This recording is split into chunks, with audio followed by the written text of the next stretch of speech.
అతి త్వరలో రాబోతుంది. ఈ ప్రపంచం అంతమైపోయే దినం రాబోతుంది.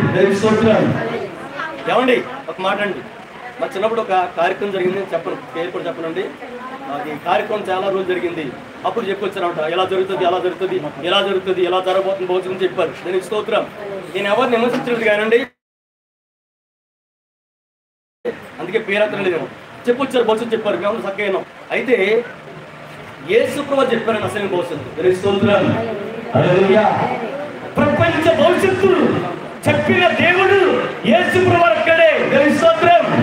హల్లెలూయా. ఎందుకని చెప్పారంటే ఈ ప్రపంచాన్ని నిర్మించింది ఆయనే, ఈ మానవుని చేతితో మట్టితో తయారు చేసింది యేసు ప్రభువే. దానికి స్తోత్రం. ఈ ప్రపంచానికి సృష్టికర్త యేసు ప్రభువే. దానికి స్తోత్రం. హల్లెలూయా. ఆయనే ఈ ప్రపంచ భవిష్యత్తు చెప్పాలంటే ఆయనే చెప్పాలి. దానికి స్తోత్రం. హల్లెలూయా. కాబట్టి ప్రియమైన కదా, ఈ ప్రపంచం అంతానికి వచ్చింది, అతి త్వరలో అంతమైపోయే దినానికి వస్తుంది. కాబట్టి తొందరగా మనం దేవుని అంగీకరించాలి. దానికి స్తోత్రం. మనం జీవిస్తూ ఉండగానే, మన ప్రాణం ఉండగానే, మనకి బలం ఉండగానే దేవుని అంగీకరించి మన బలాన్ని, మన శక్తిని,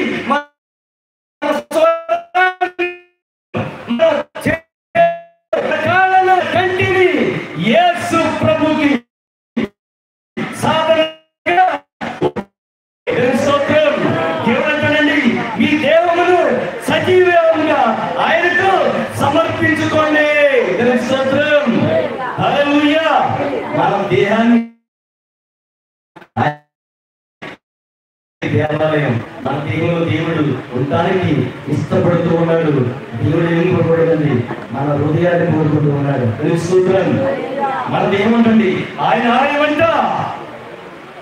ఆ ఆలయంలో ఆయన నివాసం చేయడానికి ఇష్టపడుతూ ఉన్నాడు. స్తోత్రం. హల్లెలూయా. చూస్తున్నాడు. ఏమండి మన దేవుడు ఏంటంటే దేవుడికి ఆలయం. ఆ దేవుడు ఏంటంటే వాడు పరిశుద్ధుడు. ఈ ఆలయంలో, ఈ మట్టి కట్టాలుగా ఉన్న ఈ ఆలయంలో ఆయన ఉన్నారంటే మనం ఎలా ఉండాలి? పరిశుద్ధులుగా ఉండాలి. అందుకే యేసు అన్నారు, నేను పరిశుద్ధుడు కనుక మీరు కూడా పరిశుద్ధులై ఉండండి. నేను నీతిగా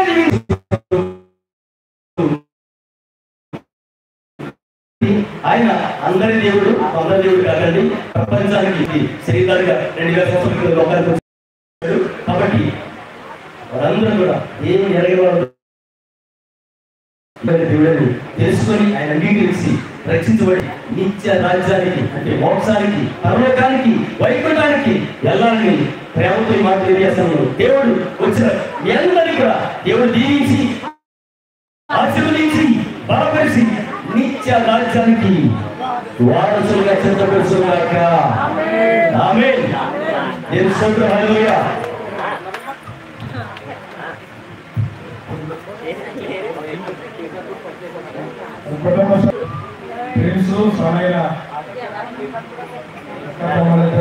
అన్నప్రాసన చేస్తారు దేవదేవులు.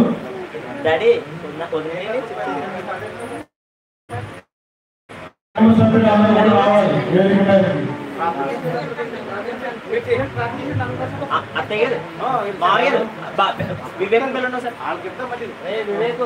ప్రార్థన చేస్తున్నాం.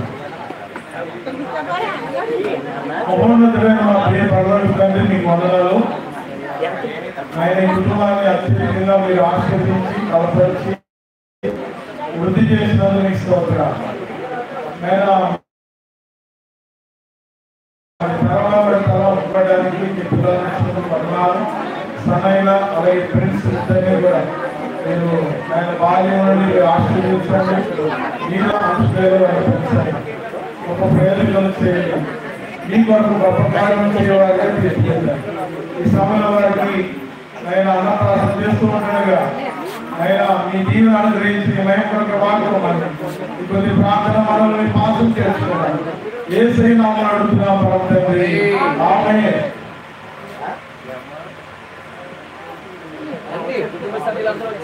రండి కుటుంబ సభ్యులందరూ రండి. రండి గొప్పవారు గారు, తాతయ్య గారు రండి.